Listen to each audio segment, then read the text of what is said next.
अस्सलाम वालेकुम मेंबर्स, कैसे हैं सब? उम्मीद करता हूँ सब हैरियत से होंगे। Welcome to FX market master and welcome to ICT free course. चौथा चैप्टर हमारा जारी है। तकरीबन 4 एंट्री मॉडल्स हम पढ़ चुके हैं और आज हम new time based entry model पढ़ेंगे जो इम्पोर्टेड है उन लोगों के लिए जो सुबह सवेरे उठ जाते हैं, वो लोग इसको ट्रेड कर सकते हैं। इसका नाम है Asia model ICT trading strategy.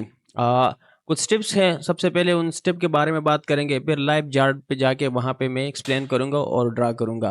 तो सबसे पहले हमारे पास है, इसका नाम क्या है? Asia model. नाम से जाहिर है कि ये एशिया मॉडल में ही काम करेगा। फर्स्ट टिप आपके पास है, mark the Asia session range on the M15 time frame from 20 to 22। आप सबसे फर्स्ट जो स्टेप है, एशिया रेंज में आपने M15 टाइम फ्रेम पे 20 बजे से लेकर 22 बजे तक आपने जो है ना एक रेंज मार्क करना है। सेकंड स्टेप है, identify the nearest liquidity on M15। जो सेकंड स्टेप है, जो सबसे नज़दीक लिक्विडिटी होगी, by side liquidity, sell side liquidity, M15 time frame पे आपने वो आइडेंटिफाई करना है। थर्ड स्टेप हमारे पास है, after a liquidity hunt switch to the M1 time frame. जब लिक्विडिटी हंट हो जाए कोई भी बाय साइड या सेल साइड, आपने M1 पे शिफ्ट करना है टाइम फ्रेम को। Wait for market structure shift with displacement. उसके बाद आपने मार्केट स्ट्रक्चर शिफ्ट का वेट करना है, लेकिन डिस्प्लेसमेंट के साथ। Ensure the market structure leave behind an order block और फेयर वैल्यू गैप। आपने इस बात का ख्याल रखना है कि मार्केट स्ट्रक्चर शिफ्ट के बाद ऑर्डर ब्लॉक या फेयर वैल्यू गैप हमारे पास लाजमी होना चाहिए। अगर ये दोनों नहीं है तो फिर ये जो सेटअप है ये इनवैलिड नहीं, वैलिड नहीं है। नेक्स्ट जो हमारे पास टिप है, enter at the premium and discount PD अरे। अब जब मार्केट स्ट्रक्चर शिफ्ट हो जाए, ब्रेक सॉरी ऑर्डर ब्लॉक या फेयर वैल्यू गैप रिट्रेस पे हो, तो आपने प्रीमियम या डिस्काउंट जोन पे जो है ना एंटर करना है। अगर आप बाय करोगे तो फिर डिस्काउंट जोन से, सेल करोगे तो फिर प्रीमियम जोन पे आपने एंटर करना है। Place stop loss below above the recent swing high low. अब आपने स्टॉप लॉस स्विंग लो या स्विंग हाई के ऊपर लगाना है। बाय में आप स्विंग लो के नीचे स्टॉप लॉस लगाओगे और सेल में आप स्विंग हाई के ऊपर स्टॉप लॉस लगाओगे। Target opposite liquidity for the high risk reward ratio aim for 2.5 standard deviation. Opposite side जो लिक्विडिटी होगी उसको आप टारगेट कर सकते हो। अगर आपको हायर रिस्क रिवार्ड चाहिए तो फिर आप फिब रिट्रेसमेंट के जरिए 2.5 स्टैंडर्ड डिविएशन भी कर सकते हैं। अभी चार्ट पे चलते हैं और वहां पे जो है ना मैं आपको एक्सप्लेन करता हूँ। चार्ट पर हम आ चुके हैं और हम जाएंगे यूरो यूएसडी या गोल्ड में चलते हैं। गोल्ड में चलते हैं। ये गोल्ड का चार्ट है H4 का। तो सबसे पहले मैंने क्या करना है, टाइम फ्रेम M15 करना है और मैं ड्राइंग्स को कर देता हूँ रिमूव। अब सबसे पहले हमने कौन सा स्टेप फॉलो करना है, हमने सबसे फर्स्ट रेंज मार्क करना है। अब मैं यहाँ पे आ जाता हूँ और यहाँ मैं देखता हूँ कि रेंज मेरे पास कहाँ बनती है, 20 से लेकर 22 तक। ओके, एक मिनट में टाइम जोन को 20-22 तक कर लूँ। ये 12 आवर्स, इसको आप 24 आवर्स कर ले, ठीक है, सिर्फ इस सेशन के लिए।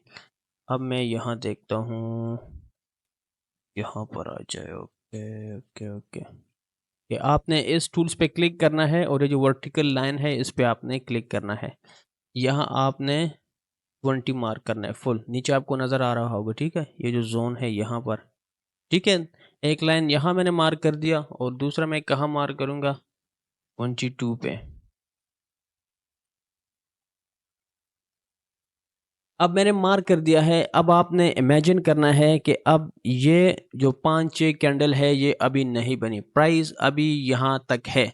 जब प्राइस यहाँ पर होगी, जैसे प्राइस इसके अंदर एंटर होगी तो आपने लिक्विडिटी मार्क करनी है, बाय साइड और सेल साइड जो आपके सबसे नज़दीक होगी। तो बाय साइड लिक्विडिटी मेरे पास ये थी और सेल साइड लिक्विडिटी की बात करूँ तो सेल साइड लिक्विडिटी मेरे पास ये भी थी और ये नीचे जो जोन आपको नज़र आ रहा होगा ये भी आपके पास सेल साइड लिक्विडिटी थी। अब लिक्विडिटी मैंने मार्क कर दिया है। इसके बाद आपने टाइम फ्रेम पे जाना है M1 पे। तो मैं M1 पे शिफ्ट कर देता हूँ, चार्ट को रीसेट, और कहाँ जो है ना वो मैंने ड्रा किया, यहाँ पे मैंने ड्रा किया था।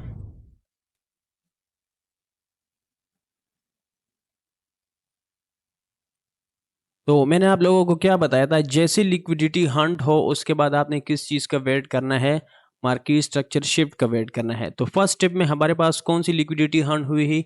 बाय साइड जो लिक्विडिटी थी वो हमारे पास क्या हो गई? हंट हो गई। अब नेक्स्ट स्टेप हमारा क्या था कि हमने टाइम फ्रेम को M1 पे शिफ्ट करना है। अब M1 पे भी शिफ्ट कर लिया है। थर्ड स्टेप हमारा है कि आपने मार्केट स्ट्रक्चर शिफ्ट का वेट करना है डिस्प्लेसमेंट के साथ। तो यहाँ पर आप देखिए आपके बाई साइड लिक्विडिटी और ये आपका स्विंग लो के नीचे कैंडल, तो ये डेफिनेटली डिस्प्लेसमेंट के साथ आपका क्या हो गया? मार्केट स्ट्रक्चर शिफ्ट हो गया। अब मैंने चौथा स्टेप क्या बताया कि मार्केट स्ट्रक्चर शिफ्ट के बाद फेयर वैल्यू गैप और ऑर्डर ब्लॉक लाजमी होना चाहिए। तो यहाँ पर आप देख ले ये एक फेयर वैल्यू गैप है हमारे पास। अब यहाँ भी फेयर वैल्यू गैप था, लेकिन ये जो फेयर वैल्यू गैप था ये प्रीमियम जोन में नहीं आ रहा था। हम सेल करना चाह रहे थे ना, तो हमने प्रीमियम जोन का फेयर वैल्यू गैप मार करना था। अब इस पे हम ट्रेड कैसे करेंगे? यहाँ जाएंगे, शॉर्ट पोजीशन मैंने उठाया, जैसे प्राइस फेयर वैल्यू गैप तक आई यहाँ मैंने एंट्री लगाई। स्टॉप लॉस मैंने आपको क्या बताया था कि स्विंग लो या हाई के ऊपर मेरा स्टॉप लॉस बनेगा, और टारगेट जो अपोजिट साइड आपके पास लिक्विडिटी होगी वो आपका टारगेट होगी। अपोजिट साइड हमारे पास लिक्विडिटी थी, तो ये हमारा लास्ट टारगेट था। 1.178 ट्रेड इसने रिस्क रिवार्ड रेशो हमें दिया है, और ये एक परफेक्टली जो है ना परफेक्ट ट्रेड हमें एशिया मॉडल में बना है। और प्रॉफिट अगर आप इसको एग्जीक्यूट करते हैं $100 रिस्क है तो आपको $178 का प्रॉफिट हो जाता है। ठीक है, अब ये तो हमारे पास हो गया सेल का ट्रेड। अब टाइम यहाँ और बीता, जैसे ही सेल से लिक्विडिटी हंट हुई तो फिर हमें दोबारा बाय का ट्रेड देखना था। तो सबसे पहले हमने यहाँ क्या फाइंड करना था? Market structure shift. तो यहाँ पर आप देख ले ये आपके पास सेल से लिक्विडिटी हंट हुई, सेल से लिक्विडिटी के बाद, ठीक है, जब M15 की लिक्विडिटी हंट हुई, यहाँ मैं लिख लेता हूँ सेल साइड लिक्विडिटी। अब मैंने स्विंग हाई ऊपर ढूंढना है मार्केट स्ट्रक्चर शिफ्ट के लिए, तो ये मेरा स्विंग हाई, ये मेरे पास क्या बना? मार्केट स्ट्रक्चर शिफ्ट कंफर्म हो गया। अब नेक्स्ट स्टेप क्या था कि फेयर वैल्यू गैप या ऑर्डर ब्लॉक लाजमी होना चाहिए। तो यहाँ आप देख लिए फेयर वैल्यू गैप मेरे पास मौजूद था। अब जैसी प्राइस यहाँ पर आई तो यहाँ पे मेरी एंट्री बनती थी बाय की।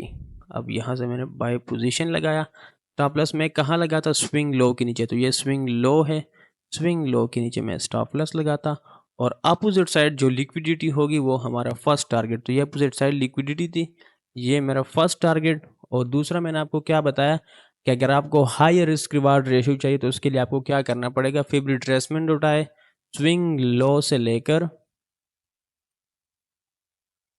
स्विंग हाई तक, ऐसे मैंने इसको ड्रा किया। और जो 2.5 स्टैंडर्ड डिविएशन है वो जो है ना आपका लास्ट टारगेट हो सकता है। तो यहाँ पर आप देख लें कितनी परफेक्टली जो है ना वहीं से रिजेक्ट हुआ है। 2.5 स्टैंडर्ड डिविएशन, ये आपको नज़र आ रहा होगा, यहाँ पर आप देख लें, ये आपको नज़र आ रहा है 2.5 स्टैंडर्ड डिविएशन इसको कहते हैं। तो ऑलमोस्ट डेफिनेटली जैसे एंट्री फिल हुई एकदम ये ऊपर गया, और इसका रिस्क रिवार्ड रेशो कितना था? 5R इसका रिस्क रिवार्ड रेशो था। यानी कि आपको ऑलमोस्ट $500 प्रॉफिट हो जाता अगर आप $100 रिस्क करते हैं। कल मैंने ग्रुप में बताया कि पिप्स जो है ना वो आपके प्रॉफिट और लॉस पे डिपेंड नहीं करता। अब ये कितने पिप्स का मूव है? ये तकरीबन 100 पिप्स का मूव है, लेकिन 100 पिप्स पे आपने $500 प्रॉफिट बना लिया। इसमें क्या चीज़ था?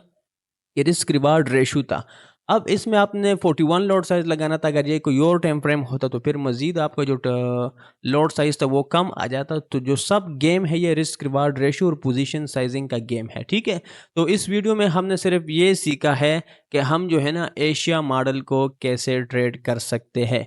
उम्मीद करता हूँ आपको समझ आई होगी। हमारे बस 2-3 एंट्री मॉडल्स रह गए, इसके बाद इंशाल्लाह हमारा जो आईसीटी का कोर्स है वो कंप्लीट हो जाएगा। उसके बाद हम डेली लाइव स्ट्रीम करेंगे, बैक टेस्टिंग करेंगे, ताकि आपका जो ग्रिप हो वो और मजबूत हो। और जिन लोगों को मुश्किल लग रहा है, मुश्किल इसीलिए है क्योंकि आप लोग नोट नहीं करते, लिखते नहीं है। जब तक आप लिखोगे नहीं आपको एक कक भी समझ नहीं आएगा। ठीक है, तो ये है ICT entry model Asia model, जो कि सुबह पाकिस्तानी टाइम को देखा जाए तो सुबह ये 5 बजे से लेकर ऑलमोस्ट 7 बजे तक बनती है गर्मियों में, और फिर सर्दियों में मेरे ख्याल में 6 से लेकर 8 तक होती है। तो ये इसकी टाइमिंग है। बकाया आपने पहले वाली वीडियो नहीं देखी तो आपको ये किल जोन, ये range, market structure, shift, deviation, opposite side liquidity, ये जो फैक्टर है ये आपको समझ नहीं आने वाली। तो पिछली वीडियो आपने लाजमी देखना है। इंशाल्लाह मिलते हैं नेक्स्ट वीडियो में। अल्लाह हाफिज़।